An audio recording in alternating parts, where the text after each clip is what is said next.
All right, you guys, I hope everyone has been having a good Friday. What are we going to discuss today? Well, it has been going viral.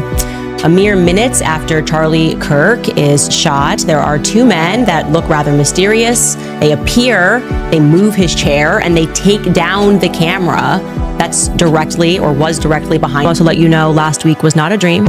Charlie Kirk, my friend, is dead, and he was publicly executed. I want to make that clear. Charlie Kirk was publicly executed. You say you believe that Charlie Kirk was betrayed by someone close to him. What do you mean? I think that in the coming weeks, there's going to be a lot of financial reports that are coming out, and I, first and foremost, do not believe that Tyler Robinson killed Charlie Kirk. I'm going to be... Candace and Candace Owens didn't just speak. They detonated the kind of revelation that sends shockwaves ricocheting across the entire internet. And Candace insists this wasn't some ordinary public mishap, but a strange, deeply unsettling event that refuses to sit quietly in the background. What's more, she didn't hesitate to call out Erika Kirk by name, hinting that the widow might be shielding a truth far darker than anyone imagined about what really happened to Charlie. But she didn't stop there. Candace went further, exposing cracks in Erika's relationship with Charlie's parents, cracks the public never knew existed. Suddenly, this isn't a simple saga anymore. Every tiny detail is another fuse waiting to burn. So buckle up. We're diving into what Candace actually said about Erika, why she chose this moment to blow everything open, and why the whole internet is locked onto one single chilling question. The circumstances surrounding Charlie's death have spiraled into their own kind of storm. And the most shocking twist is that the public obsession hasn't stayed focused on the investigation itself. Instead, millions of eyes have zeroed in on one figure, Erika Kirk, Charlie's widow. People aren't simply watching her presence. They're dissecting every blink, every sentence, even the silences she leaves hanging in the air. Many viewers pointed out that Erika's composed, almost icy calm felt out of place.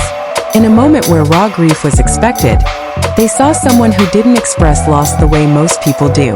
And that alone sparked a wildfire of speculation about what she might be hiding behind her poised exterior. One of the loudest voices pushing these suspicions forward was Candace Owens. Through countless broadcasts, Candace hammered one theme. This didn't look like a natural tragedy, it looked like a carefully managed performance. And she demanded to know who stood to gain the most from Charlie's death.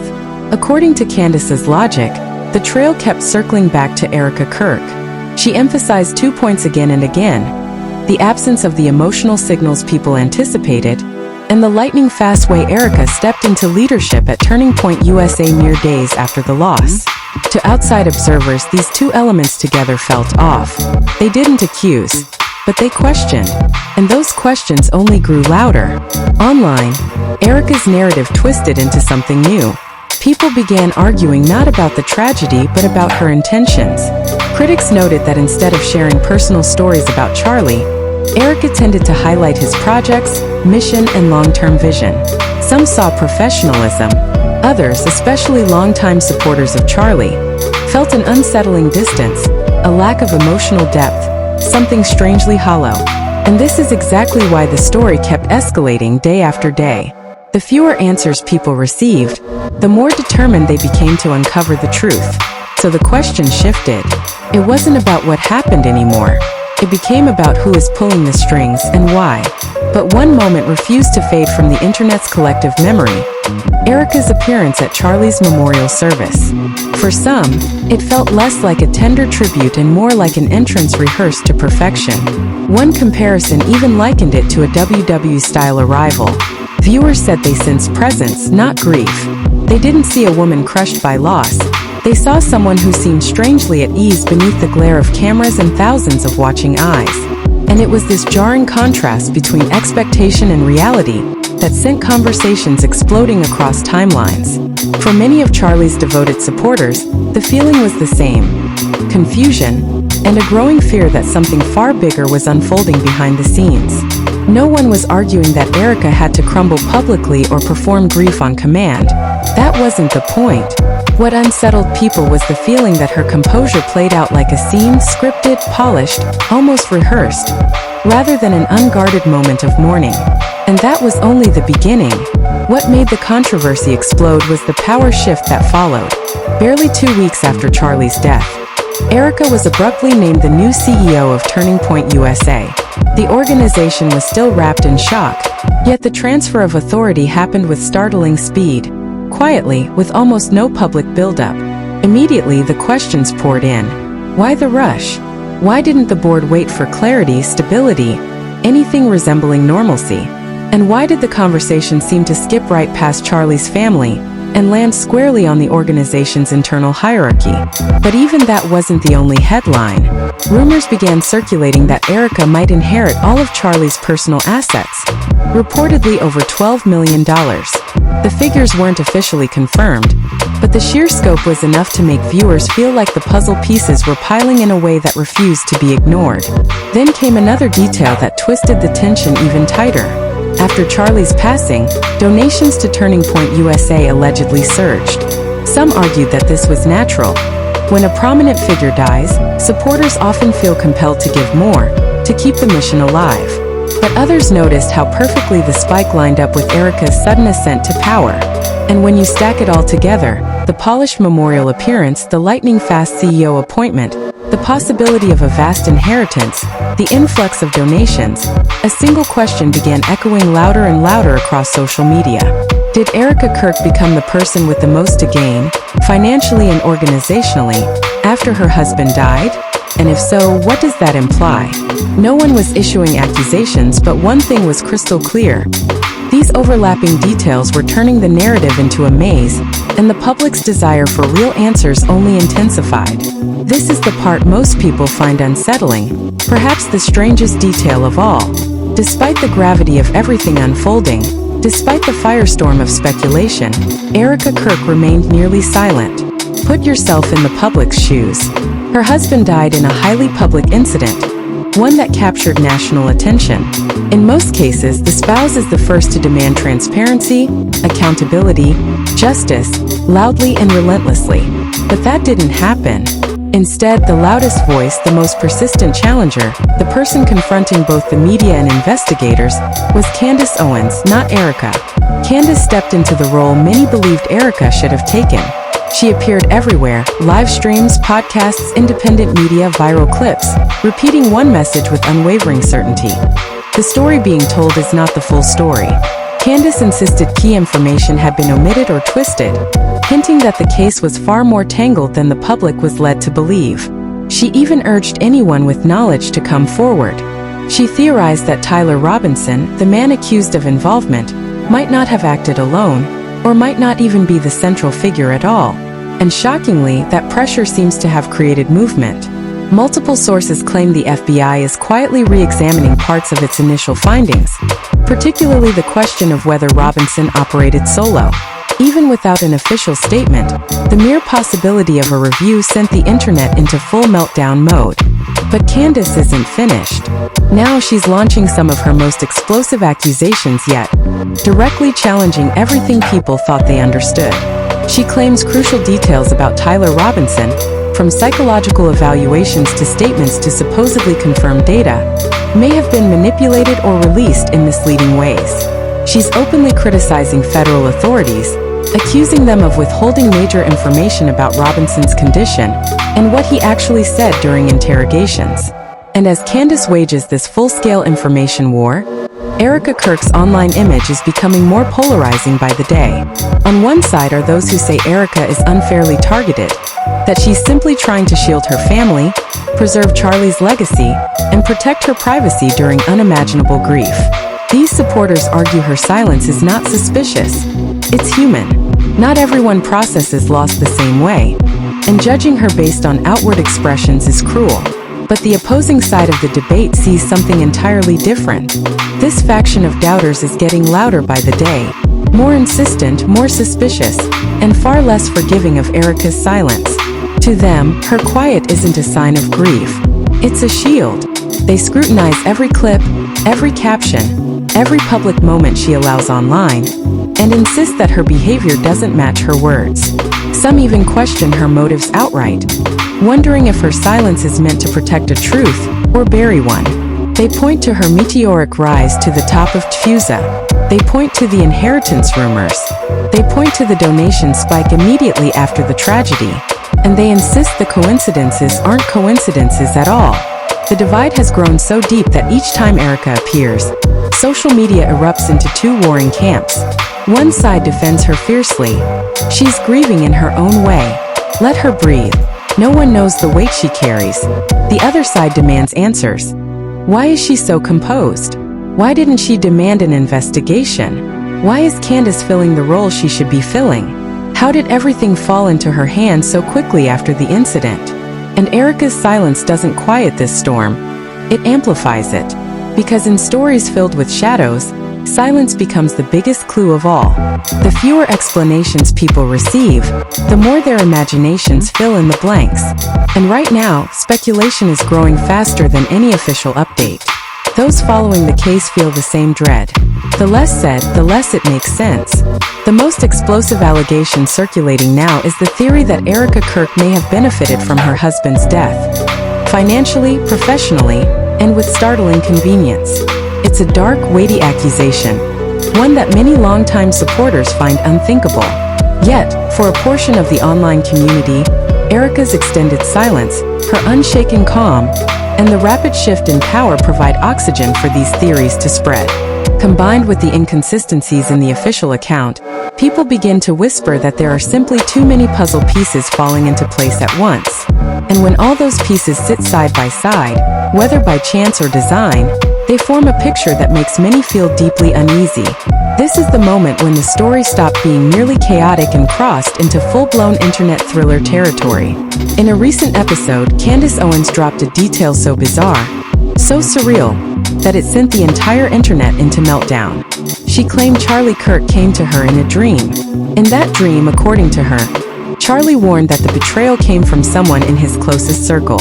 At first, many brushed it off as symbolic, a reflection of her own turmoil. But then Candace doubled down. She said real evidence was now beginning to surface. And that evidence, she claimed, aligned with the dream's message.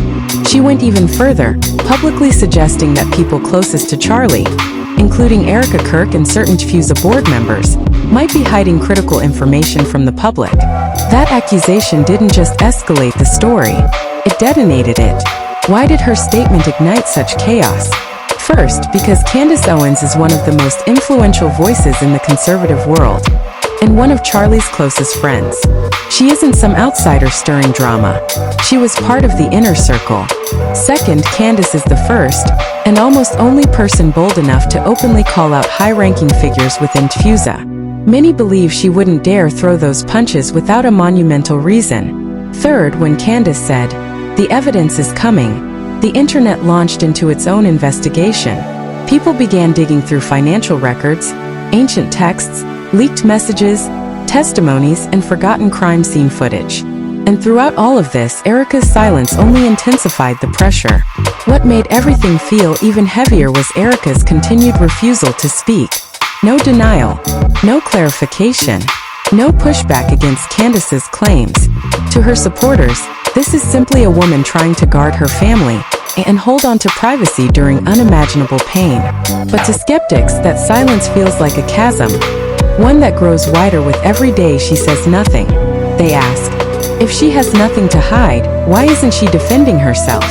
Why is Candace fighting her battles? Why do the people closest to Charlie seem to speak the least? And with every unanswered question, the story keeps expanding, faster, darker, and more tangled than anyone expected. The moment Candace spoke about a dream hinting at betrayal from someone close, the internet went into detective mode. People immediately drew parallels: Erika's refusal to speak, the lightning-fast power shift inside TFUSA, the vague early reports, testimony that didn't line up with the timeline, and that suspicious wave of donations afterward. Layer all of that together, and the public began to wonder what was really happening behind closed doors, and who was choosing to stay silent. But then things took a turn from speculation to something far more tangible. Candace Owens dropped a revelation that shook the entire investigation. According to her, TFUSA pushed out information about Charlie's death at Utah Valley University with unbelievable speed. So fast that many felt they barely had time to process what had even occurred. And here's where things got truly disturbing. Charlie's own parents, according to Candace, were among the very last people to receive official word, meaning the inner circle wasn't the first to know. This alone sent shockwaves across the internet, with many asking whether there had been a deliberate attempt to delay the family's involvement, or whether there was something someone didn't want the parents to see right away. And then the story twisted again. During an interview, Charlie's father said that when Fuse's communications team finally reached out, they didn't just offer sympathy. They immediately demanded Charlie's laptop and phone, claiming both were company property. Naturally, Charlie's parents refused. They wanted clarity before handing anything over. But what happened afterward left everyone speechless. Both devices vanished. No notice, no documented transfer, no follow-up. They were simply gone. Fuse later claimed the electronics had been turned over to the FBI. But the controversy erupted when the FBI never confirmed receiving anything. No receipt, no report, no official acknowledgement, nothing. The contradiction sent the public into a frenzy. Were the devices really handed over? So why is there no paperwork? And if not, then where did they disappear to? But even that was not the biggest shockwave. On October 27th, Candace unleashed the most explosive reveal yet. She aired a full interview with Charlie's parents, and that's when the internet truly caught fire. The family released handwritten notes Charlie had written shortly before his death. In those notes, Charlie voiced fears about his safety within Fusa. One line in particular tore through social media like an earthquake. "If anything happens to me, tell Candace everything. She's the only one who can expose the truth." The moment that sentence became public, the entire narrative shifted. It was no longer about an accidental incident. It was about the people surrounding Charlie, individuals he implied might be hiding something. The note pushed attention onto motives, internal power struggles, money, and the unsettling silence of certain high-ranking figures at Fusa. His final days, according to Candace, were suffocating.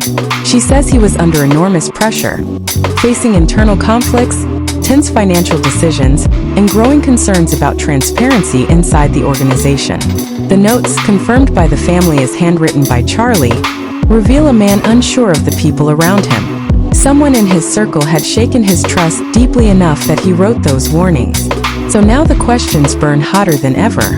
Who pushed Charlie into such fear that he left behind those messages? Why did he believe Candace was the only one capable of exposing the truth? Why on earth were his parents the last to know? And the most haunting mystery of all, where are those missing devices? The story has evolved from a single incident into an intricate maze of contradictions, secrets, and missing pieces the public feels desperate to understand. And now an additional layer has emerged. Reports say Charlie was on the verge of losing a significant sponsor, a fallout triggered by his refusal to remove several controversial figures from an upcoming event. For many, this showcased his unwavering principles. He stood firm, even under immense pressure. According to Candace, this insistence on transparency, his refusal to bend or play along, may have left him exposed. She argues that Charlie's commitment to truth, his unwillingness to compromise, unintentionally positioned him against forces determined to silence him. But Candace wasn't finished with mere claims. She stepped forward with what she claimed was bone-deep, terrifying proof. A viral clip, recorded moments after the explosive crack echoed through the UVU event, began circulating online. In it, a Fusa staffer doesn't flinch, doesn't rush to protect anyone, doesn't even look startled. Instead, he calmly lifts his phone, snaps a selfie, and then crouches down to lightly tap a nearby security camera as if checking a piece of equipment, not reacting to a crisis. To thousands watching, the behavior felt alien, rehearsed, almost staged. And from that eerie moment, a question surged through the internet like a chill. Was the chaos that day engineered from within? Candace didn't hold back. She drew comparisons to infamous political cover-ups, moments in history where the truth wasn't destroyed slowly, but wiped, rewritten, and replaced in mere minutes. She hinted the same playbook might have been used at UVU, that in a single blink, an entirely new narrative had been manufactured and released to the public. This wasn't just about uncovering what happened anymore. It was about who controlled the story. From here, the mystery sharpened into a direct clash over power, influence, and control of information. Candace Owens is now publicly demanding that the FBI unseal every file connected to the case. Videos, forensic documents, witness statements, all of it. She insists the public will never understand the truth until every piece is revealed. At the same time, Charlie's parents are still desperately trying to retrieve their son's laptop and phone, devices they believe could contain notes, last messages, or clues from the final days before he died. Fuse says those items were handed to the FBI, yet the agency refuses to confirm receiving them. That silence has only deepened the fog of suspicion. And then there's Erika Kirk, standing quietly at the center of the storm. While accusations fly and outrage builds, she remains wordless. No interviews, no clarifications. Instead, she posts soft reflections about faith, healing, and guiding her heart through grief. To some, it looks like a woman clinging to peace in the middle of tragedy. To others, it feels calculated. Why isn't she demanding answers? Why isn't she speaking on Charlie's behalf? Some critics even interpret her posts as too polished, too perfectly timed, a gentle shield to maintain sympathy while avoiding the fire. Candace believes this isn't just personal, it's structural. She pushes the theory further, arguing this story involves forces far bigger than one widow. She points to powerful donors, even those with reach abroad, who may have seen opportunity in the vacuum left by Charlie's death. When a major figure disappears, a doorway opens. Those waiting in the shadows can reshape everything. In Candace's view, Erika isn't the mastermind, she's the vessel. A new face, a softer face, ushered into leadership to steer Fuse exactly where high-level benefactors want it to go. Candace hints that Erika's sudden push into the CEO role, and the influx of donations that followed, may not be coincidence.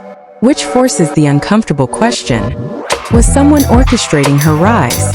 Using her silence, her mourning, her public image to rebuild the organization in a direction most people never saw coming? The plot is no longer a simple sequence of events. It's a tangled network, expanding by the day. Together, these threads have transformed the situation into something far bigger than a search for truth.